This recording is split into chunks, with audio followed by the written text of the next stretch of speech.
الرجيم بسم الله الرحمن الرحيم الحمد لله الذي هدانا لهذا وما كنا لنهتدي لولا أن هدانا الله لقد جاءت رسل ربنا بالحق ثم الصلاة والسلام والتحية والإكرام على النبي الأمي القرشي الهاشمي الأبرهي رسولنا الممجد والمصطفى الأمجد والمحمود الأحمد أبي القاسم اللهم صل على محمد وعلى أهل بيته الطيبين الطاهرين المعصومين المظلومين ولعنة الدائمة الباقية ولا أعدائهم أجمعين من الآن إلى قيام يوم الدين.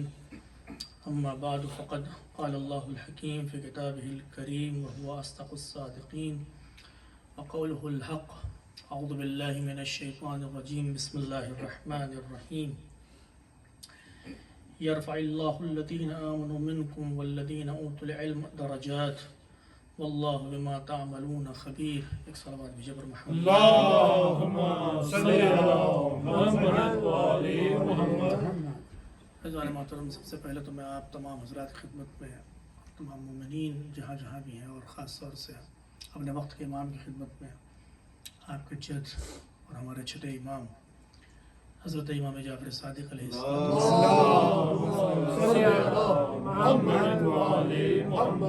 شہادت کی تسلیت پیش کرتا ہوں. امام صادق علیہ السلام کا جب تذکرہ آتا ہے تو نہ صرف یہ کہ یہ وہ امام ہیں کہ جن کی وجہ سے ہم کو جانا جاتا ہے، پہچانا جاتا ہے، اور ہم جو مذہب حق کا ہے وہ محمدی نہ ہو کے علوی نہ ہو کر حسینی نہ ہو کر جعفری کے نام سے پہچانے جاتا ہے. البتہ تاریخ اس جانب اشارہ کرتی ہے کہ کیوں ایسا ہے، ان مباحث میں مجھے نہیں پڑھنا ہے، لیکن بہرحال یہ وہ امام ہیں کہ جو ہماری پہچان ہے، جن کی وجہ سے مذہب حقہ کو پہچانا جاتا ہے. اور شاید یہی وجہ تھی کہ رسول کے جو خود مدینۃ العلم ہے، یعنی وہ رسول کے جو افضل المرسلین تو اپنی جگہ پر ہے، سب سے افضل نبی ہے، سب سے برتر نبی ہے، پیغمبر ہے، اس نے اپنے آپ کو مدینۃ العلم کہا. یعنی جتنا علم ہے وہ ذات رسول سے ہم تک پہنچ رہا ہے، مولا کائنات اس میں شریک نہیں ہے. علی باب مدینۃ العلم ہے، مدینۃ العلم کا دروازہ، لیکن خود مدینۃ العلم ذات گرامی پیغمبر اسلام ہے. یعنی جو فضائل، جو علوم، جو برکات امت تک پہنچنا ہے، بلکہ امت کیوں کہوں، عالم انسانیت تک پہنچنا ہے، اور اس سے آگے بڑھ کر اس عالم ہست و بود تک پہنچنا ہے، وہ رسول کے ذریعے پہنچنا ہے. لیکن رسول کے ذریعے کس طرح سے پہنچے گی؟ پیغمبر اسلام نے کہا کہ مدینۃ العلم و علی. تو اگر فضیلت رسول سے پہنچ رہی ہے تو فضیلت رسول سے تم تک مستقیم ڈائریکٹ نہیں پہنچ سکتی، بلکہ علی کے ذریعے پہنچے گی تم تک. تو پیغمبر اسلام نے کہا کہ انا مدینۃ العلم، میں مدینۃ العلم ہوں، میں شہر علم ہوں، میں شہر علم ہوں. علی اس کا دروازہ ہے. لیکن اب جو بھی مجبوریاں رہی ہوں، کوئی شک نہیں ہے اس میں کہ علی علوم کو پھیلانے والا ہے، علی باب مدینۃ العلم ہے، علی ہر سوال کا جواب دینے والا ہے، ہر شبہے کا ازالہ کرنے والا ہے. کیونکہ علی کی ذات وہ نہیں ہے کہ جو زبان کھولے تب ہم تک علم پہنچے. علی کی ذات وہ نہیں ہے کہ جب تک زبان علی نہیں کھولے گا تب تک ہم کو پتہ نہیں چلے گا کہ حق کیا ہے، باطل کیا ہے. رسول کی تو حدیث یہ ہے نا کہ صرف ذکر علی اور نام علی کافی حق کو پہچاننے کے لیے. نعرہ حیدری. تو ضروری نہیں ہے کہ علی آ کے ممبر پر بیٹھیں اور بیان کرنا شروع کریں تب لوگوں کو سمجھ میں آئے گا کہ حق کیا ہے، باطل کیا ہے. ایسا تو نہیں تھا. پیغمبر اسلام نے باقاعدہ احادیث موجود ہیں اور حضرات سنتے رہتے ہیں، ممبروں سے تذکرہ ہوتا رہتا ہے کہ پیغمبر نے فرمایا کہ اگر پوری دنیا ایک طرف ہو اور علی دوسری طرف ہو تو اس طرف جانا جدھر علی ہیں، کیونکہ علی کبھی تم کو حق سے دور لے کر نہیں ہے. یہی تو کہا پیغمبر اسلام کی حدیث ہے، کیونکہ علی تم کو حق تک لے کر جائے گا. تو علی کی ذات تو ویسی تھی، لیکن یہ تو امت کی بدبختی ہے نا کہ علی جیسا انسان، علی جیسی شخصیت، علی جیسا امام درمیان میں رہا، اور امت کی کیا بات کریں. جو خلیفہ وقت تھے وہی مدینے کی عورتوں سے کم جانتے تھے، تو امت علی سے استفادہ نہ کر پائی، تو یہ امت کی غلطی تھی. امام جعفر صادق علیہ السلام کی فضیلت یہ ہے،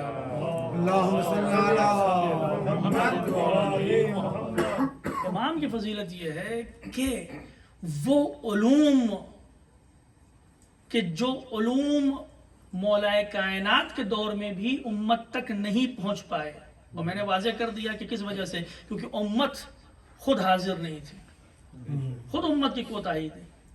وہ علوم پروردگار عالم نے اس علی کے ذریعے نہ ہوتے ہوئے چھٹے علی کے ذریعے، امام جعفر صادق کے ذریعے اس دنیا تک پہنچائے. تو جب بھی امام کا ذکر آتا ہے تو ہمارے ذہن میں جو سب سے پہلا خیال آتا ہے، جو سب سے پہلا کمال آتا ہے، جو سب سے پہلی فضیلت آتی ہے، وہ ہے علم امام جعفر صادق علیہ السلام.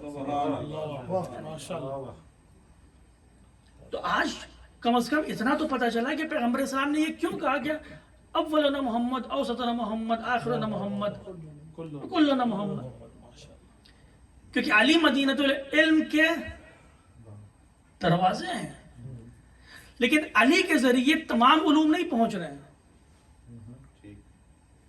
یہ اس بات کی دلیل ہے کہ اگر امام صادق علیہ السلام کے ذریعے بھی علوم ہم تک پہنچ رہے ہیں تو ذات امام صادق اور ذات مولا کائنات میں کوئی فرق نہیں، کوئی فرق نہیں. جو علوم امام صادق کے ذریعے ہم تک پہنچ رہے ہیں وہ علوم در واقع وہی ہیں کہ جو علی کے ذریعے ہم تک پہنچنا تھے، کیونکہ اسی شہر علم سے آ رہے ہیں نا. اور یہ امام صادق علیہ السلام کی سب سے بڑی فضیلت ہے کہ جب بھی ہمارے ذہن میں آتا ہے، اتفاق کی بات یہ ہے کہ میں تقریباً پچھلے 5-6 سال سے مجلسوں پر امام صادق علیہ السلام کی شہادت کی مجلس پڑھ رہا ہوں، جب سے میں منشیال آیا ہوں یہاں پر یا شیان حیدری میں. اور ہمیشہ جب بھی آتا ہوں، آج میں آ رہا تو یہ سوچ رہا تھا، اور جب بھی امام کا تذکرہ ہوتا ہے میں علم کو ہی موضوع بناتا ہوں زیادہ تر. مجھے یاد نہیں آ رہا کہ کبھی علم کے علاوہ کسی اور بات پر گفتگو کی ہو میں نے، اگرچہ امام کی حیات کے مختلف گوشے ہیں، لیکن ظاہر سی بات ہے کہ جب امام کا نام آئے تو جب سب سے پہلی فضیلت ہمارے ذہن میں آتی ہے وہ ہے جس آیت کی تلاوت میں نے آپ کی خدمت میں پیش کی. پروردگار عالم ارشاد فرماتا ہے سورہ مجادلہ کی 11ویں آیت ہے، یرفع اللہ الذین آمنوا منکم والذین اوتوا العلم درجات. اللہ یقیناً اللہ ان لوگوں کے درجات کو بلند کر دیتا ہے. کن لوگوں کے؟ کہ جو ایمان لائے، اور والذین اوتوا العلم، اور جنہوں نے علم حاصل کیا. واللہ بما تعملون خبیر، اور اللہ جانتا ہے کہ جو تم عمل انجام دے رہے ہو. تو 2 شرطیں اللہ نے بیان کی. اسی حوالے سے بس بہت مختصر گفتگو آپ کی خدمت میں پیش کروں گا، کیونکہ فضائل کا تذکرہ ماشاءاللہ ہمارے برادر بزرگوار چیمہ صاحب کر چکے ہیں، تو ہم بھی نامی لکھوانے آئے ہیں، ہم بھی نامی لکھوانے آئے ہیں. اب بزرگوار میں نے احتیاطاً کہا ہے، مجھے تو لگ رہا ہے کہ میں چھوٹا ہی ہوں گا، یا چلیے بعد میں انشاءاللہ دیکھ لیتے سوال.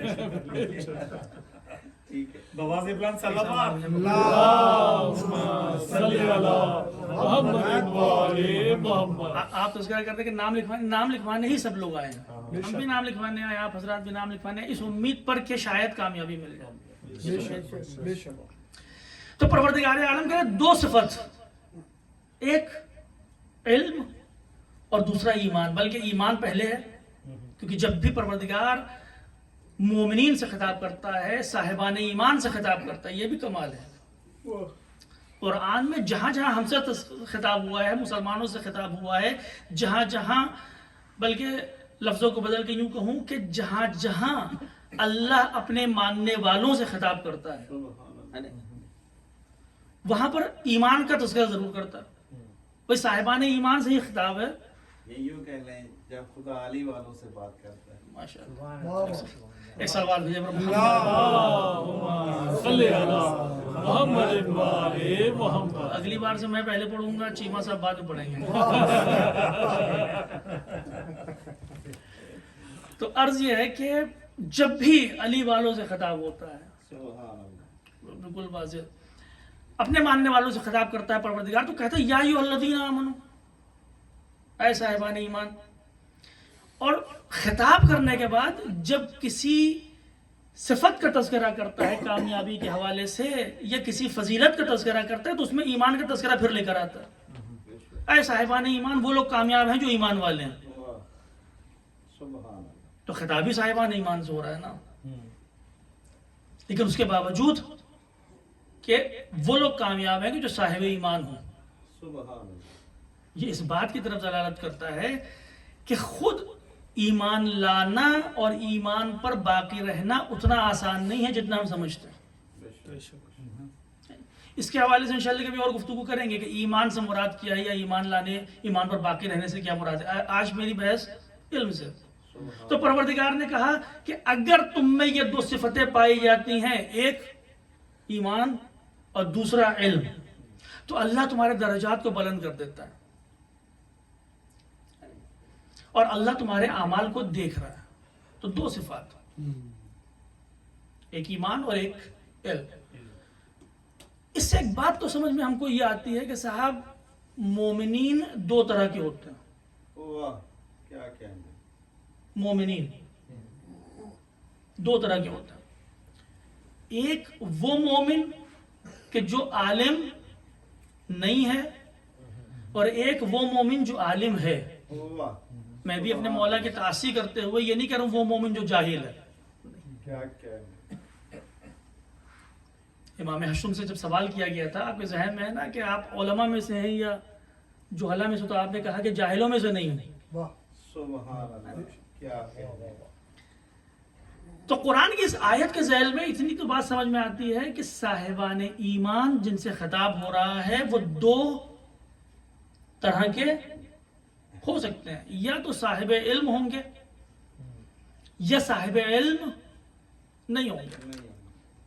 اب صاحب علم نہ ہونے کا مطلب یہ نہیں ہے کہ کسی مدرسے میں نہیں گئے، واہ، کسی یونیورسٹی سے نہیں پڑھے، کہ کوئی سرٹیفکیٹ ان کے پاس نہیں ہے۔ کیونکہ اگر یہی بات دلالت ہوتی جاہل ہونے کی یا صاحب علم نہ ہونے کی تو میرا نبی مدینۃ العلم نہ ہوتا۔ سبحان اللہ، واہ، بہت خوب۔ جو رسول خود مدینۃ العلم ہے، اس نے کسی کے سامنے زانو ادب طے نہیں کیا، نہ کسی اسکول میں، نہ کسی یونیورسٹی میں، نہ کسی استاد کے سامنے۔ لیکن قرآن یہ کہہ رہا ہے کہ یا تو تم صاحب علم ہوگے یا صاحب علم نہیں ہوگے، اور دونوں صورتوں میں مومن ہو سکتے ہو۔ بھائی ایمان کیا ہے؟ مختصر سی بات، ایمان کیا ہے؟ اقرار لسانی، ایمان بالقلب، سبحان اللہ، اور عمل بالارکان۔ تین چیزیں بیان کی جاتی ہیں ایمان کے حوالے سے۔ تین چیزیں، زبان سے اقرار کرتا ہوں، دل سے یقین رکھتا ہوں، اور عمل سے ارکان کے ذریعے عمل کرتا ہوں۔ اللہ نے کہا اللہ کے اوپر ہمیں ایمان ہے کہ اللہ ایک ہے، ہم نے کہا لا الہ الا اللہ، زبان سے ہو گیا۔ دل میں ہم کو یقین ہے کہ اللہ ایک ہے، وہی مالک ہے، یہ دل سے ہو گیا۔ اور اس کے بعد پھر عمل بالارکان کا مطلب کیا ہے کہ صاحب آپ جو اللہ چاہ رہا ہے اس کے مطابق آپ عمل کیجئے، یہ ایمان ہو گیا۔ تو ہو سکتا ہے کہ انسان مومن ہو، یعنی دل سے اللہ کی وحدانیت پر یقین بھی رکھتا ہو، رسول کی رسالت کو بھی مانتا ہو، امامت کو بھی تسلیم کرتا، تمام عقائد، زبان سے بھی اقرار کرتا ہو اور ارکان سے عمل بھی کرتا ہو۔ واہ واہ واہ واہ، کیا کہنا۔ نمازی ہے، روزہ دار ہے، خمس دینے والا ہے، تمام اعمال جتنے بھی پروردگار عالم نے احکام بیان کیے ہیں وہ تمام کرتا ہو، یہ تمام صفات پائے جانے کے باوجود وہ انسان عالم نہ ہو. واہ واہ واہ واہ واہ، کیا کہنا ہے. توجہ آپ یہ. تو مومنین کا ایک طبقہ وہ ہو سکتا ہے اس آیت کریمہ کی ذیل میں کہ جہاں انسان اقرار بھی کر رہا ہے، یقین بھی رکھ رہا ہے، ارکان سے اپنے اعضاء و جوارح سے عمل بھی کر رہا ہے، لیکن اس کے باوجود وہ صاحب علم نہیں ہے. اور ایک وہ طبقہ ہے کہ جو مومن بھی ہے اور صاحب علم بھی ہے. واہ واہ واہ، کیا کہنا ہے، کیا کہنا ہے. آیا سے تو یہی سمجھ میں آیا نا. اچھا فرق، اس سے پہلے کہ میں آگے بڑھوں، وجہ کیا ہے کہ پروردگار عالم نے اور خود پیغمبر اسلام نے اتنی زیادہ اہمیت دی علم کے اوپر؟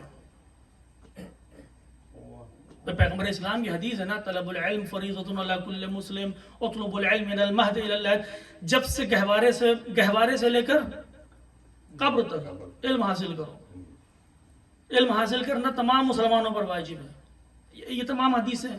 قرآن مجید کر حل یستوی الذین یعلمون والذین لا یعلمون، کیا تمہیں معلوم ہے کہ صاحبان علم اور وہ لوگ کہ جو صاحب علم نہیں ہیں؟ یہ ادب بھی قرآن سے ہی آیا ہے. قرآن بھی یہ نہیں کہہ رہا ہے کہ وہ لوگ جو صاحب علم ہیں اور وہ جو لوگ جاہل ہیں کے برابر ہیں. قرآن یہ نہیں کہہ رہا. آپ سمجھ میں آئے کہ امام رضا نے کیوں فرمایا تھا کہ میں جوہلا میں سے نہیں ہوں؟ کیا وجہ ہے اس کی؟ کیوں اتنی زیادہ تاکید ہے علم کے اوپر؟ اچھا یہ ایک وہ چیز ہے کہ جو ہم اکثر سمجھ نہیں پاتے اپنی عملی زندگی میں. اپنی عملی زندگی میں ہم سمجھ نہیں پاتے. جنگ بدر میں، عالم اسلام کی ابتدائی جنگوں میں، پہلی جنگ ہے نہیں، جب مسلمان کامیاب ہو جاتے ہیں، جنگ بدر کا نہیں ہے، کسی اور جنگ کا ہے، معذرت میں چاہتا ہوں، میرے ذہن میں نہیں ہے. مسلمان جب کامیاب ہو جاتے ہیں تو پھر ان کا رواج یہ تھا عربوں کا، اور عربوں کا کیا آج بھی ساری لڑائیاں کس کے لیے ہیں؟ پیسوں کے لیے. پیسوں کے لیے ہمیشہ سے یہی رہا. تو ان کا رواج یہ تھا کہ صاحب جب بھی کامیاب ہو جائیں گے، جب بھی ہرا دیں گے سامنے والے کو، تو پھر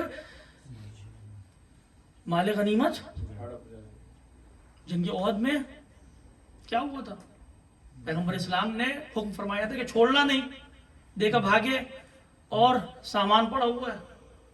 اب کون صاحب ایسے ہوں گے کہ جن کے سامنے نوٹوں کی گڈی سامنے پڑی ہوئی ہو اور وہ یہاں پر بیٹھے رہے کیونکہ مولانا کہہ کے گئے کہ یہاں سے ہلیے گا نہیں. آپ یقین جانیے آپ میری زیادہ رسپیکٹ کرتے ہیں بنسبت ان مسلمانوں کے جو پیغمبر اسلام کے ساتھ تھے. وہ جتنی رسپیکٹ پیغمبر اسلام کی کرتے تھے اس سے زیادہ آپ ایک مولانا کی کرتے ہیں نہیں ان کے نزدیک. تو جیسے انہوں نے دیکھا کہ صاحب کوئی نہیں ہے، بھاگے سب. کیوں؟ کیونکہ جب سے وہ کافر تھے تب سے ان کے ذہن میں یہ بات تھی کہ جیسے ہی کوئی موقع آئے پیسہ کمانے کا تو فوراً پیسوں پہ جھپٹو. تو جب اس جنگ میں کامیابی ملتی ہے تو مسلمان اس انتظار میں ہیں کہ جب جن لوگوں کو اسیر بنایا گیا یا تو غلام اور کنیزیں ملیں گی یا ان کے بدلے میں کچھ نہ کچھ پیسہ ملے گا. لیکن پیغمبر اسلام نے کیا فرمایا کہ اگر جو اسیر بن کر آئے ہیں ان میں سے کوئی پڑھا لکھا ہے اور وہ 10 مسلمانوں کو پڑھا اور لکھا دے، تعلیم دے دے، تو پھر وہ ایسے ہی آزاد ہو جائے گا. وہ ایسے ہی آزاد ہو جائے گا. مسلمانوں کی بات سمجھ میں نہیں آئی کیونکہ پیسہ کمانے کا موقع تھا، کیونکہ جیبیں بھرنے کا موقع تھا، اسی لیے تو لڑ رہے تھے. بھائی جنگ صفین میں مولا کائنات کے اصحاب آپ کے خلاف کیوں ہو گئے؟ جنگ صفین میں بہت سے لوگوں کو تو خریدا گیا. لیکن اگر علی کو امام مانتے ہو، بھائی آج بھی ان کے عقیدہ یہ ہے کہ جو حاکم وقت ہے. ابھی کچھ دن پہلے واٹس ایپ پہ ایک ویڈیو چل رہا تھا سعودی کے کسی مفتی کا، شاید آپ لوگوں نے بھی دیکھا ہو، جس میں پوچھا جا رہا ہے کہ صاحب اگر یہ لوگ، ہم جانتے ہیں کہ ظالم ہیں، ہم جانتے ہیں کہ جابر ہیں، ہم جانتے ہیں کہ شراب پیتے ہیں، اگر ہم جانتے ہیں کہ جو بھی احکام اسلامی اس پہ پابند نہیں ہیں، کیا تب بھی ہمارے اوپر واجب ہے کہ ان کی اطاعت کریں؟ اس نے کہا ہاں بالکل واجب ہے۔ تو ان کی یہاں تو ذہنیت یہ ہے۔ تو وجہ کیا ہوئی کہ مولا کائنات کو چھوڑ کے بھاگ گئے، مولا کائنات کے خلاف ہو گئے؟ کیونکہ علی کی امامت کو ماننے والے کوئی اس میں نہیں تھے۔ آج جو تاریخ اسلام کی تحلیل کرنے والے ہیں، تجزیہ کرنے والے ہیں، وہ بتاتے ہیں کہ مولا کائنات کی افواج میں کہ جو آپ کے خلاف ہے، اس کے کچھ وجوہات میں سے ایک وجہ یہ بھی بیان کرتے ہیں کہ بہت سے افراد علی کے ساتھ صرف اور صرف مال غنیمت کے لیے آئے تھے، صرف مال غنیمت کے لیے۔ تو جب مولا کائنات کے ساتھ وہ لوگ مال غنیمت میں آئے تھے تو سوچیے کہ پیغمبر اسلام کے زمانے میں، اور پھر جب پیغمبر اسلام فرما رہے کہ دیکھو مال غنیمت کچھ نہیں، بلکہ ایک نیا قانون پیغمبر اسلام نے رائج کیا کہ دیکھو میں مدینۃ العلم ہوں اور میری ذمہ داری یہ ہے کہ علم کی ترویج کی جائے، کیونکہ تم پیسوں کی طاقت کو دیکھ رہے ہو لیکن رسول علم کی طاقت کو دیکھ رہا ہے۔ ایسا نہیں ہے کہ نعوذ باللہ پیغمبر اسلام نے کوئی سستا سودا کر لیا، نہیں، رسول علم کی طاقت کو دیکھ رہا ہے، اس لیے کہہ رہا ہے کہ اگر 10 لوگوں کو تم نے پڑھا لکھا دیا تو پھر آزاد ہو، پیسہ دینے کی ضرورت ہی نہیں پڑی۔ تو وہاں سے ترویج علم شروع ہوئی۔ تو وجہ کیا ہے کہ پیغمبر اسلام قرآن، ابھی قرآن کی آیت پڑھی هل يستوي الذين يعلمون، ائمہ اطہار، اتنی زیادہ تاکید علم کے اوپر ہوئی کیوں؟ کیونکہ علم ایمان کی روح ہوتی ہے۔ سبحان اللہ۔ اگر علم نہیں ہے اور صرف ایمان ہے، ایک سوال بھیجے پر محمد والے اللہم صلی علی محمد وآل محمد۔ اگر علم نہیں ہے صرف ایمان ہے تو انسان، میں نے کہا ہو سکتا ہے مومن ہو، لیکن اس کے ساتھ ساتھ ممکن یہ بھی ہے کہ خوارجوں کے ساتھ ہو کر، خارجیوں کے ساتھ ہو کر خوارج کی صف میں شامل ہو جائے، کہ وہ صرف سوچ رہا ہے کہ زبان سے اقرار کر لینا، دل سے مان لینا اللہ کی وحدانیت کو، اور نمازیں اور روزے کی پابندی انسان کو مومن بنا دیتی ہے، کیونکہ علم نہیں ہے۔ کیونکہ باب مدینۃ العلم اس قرآن کے اوپر تیر چلا کر بتا رہا ہے کہ دیکھو حق وہاں پر نہیں، حق یہاں پر ہے، لیکن اس کے باوجود لوگوں کو اسی تو پروردگار نے کہا انما یخشی اللہ من عبادہ العلماء، اللہ سے صرف اور صرف اس کے وہ بندے ڈرتے ہیں کہ جو صاحبان علم ہیں۔ اگر انسان کے پاس علم نہیں ہے تو پھر وہ خشیت نہیں آئے گی، وہ تقوی نہیں آئے گا، وہ ورع نہیں آئے گی، اور جب وہ خشیت نہیں ہوگی، وہ ورع نہیں ہوگی، وہ خشیت نہ ہو تو پھر انسان کا عمل بے روح ہو جاتا ہے، کیونکہ اس کا ایمان بے روح تھا، اس کا ایمان بے روح تھا۔ اس لیے پیغمبر اسلام نے فرمایا کہ دیکھو اگر مجھے پہچاننا ہے تو یہ اس طرح سے پہچانو کہ میں مدینۃ العلم ہوں اور علی اس کے دروازہ ہے۔ اگر علم کے بغیر ایمان ہے تو پھر انسان دو راہے پر آ کر کھڑا ہو جاتا ہے کہ شاید مومن بن جائے، شاید غلط راستے پر چلے جائے، لیکن جب علم کے ساتھ ایمان ہوتا ہے تو ہمیشہ مدینۃ العلم اور باب مدینۃ العلم کے ساتھ ہی رہے گا۔ نعرہ حیدری، اس لیے ضروری تھا کہ دیکھو اگر تم علم حاصل کر رہے ہو تو پھر تمہارا ایمان یقیناً ایسا ہوگا کہ جو تمہارے درجات میں بلندی کا باعث ہو۔ صرف مان لینے سے اور کہہ دینے سے اور عمل کر لینے سے تم کہیں نہیں پہنچ سکتے۔ عزیزان محترم، قرآن کی آیت جو میں پڑھ رہا تھا، ایک سوال بھیجیں۔ اللہم صلی علی محمد وآل محمد۔ ایک اور چیز اسی حوالے سے میں آپ کی خدمت میں عرض کر دوں، چونکہ امام جعفر صادق علیہ السلام کی بزم ہے اور آپ کا تذکرہ ہے، اس لیے علم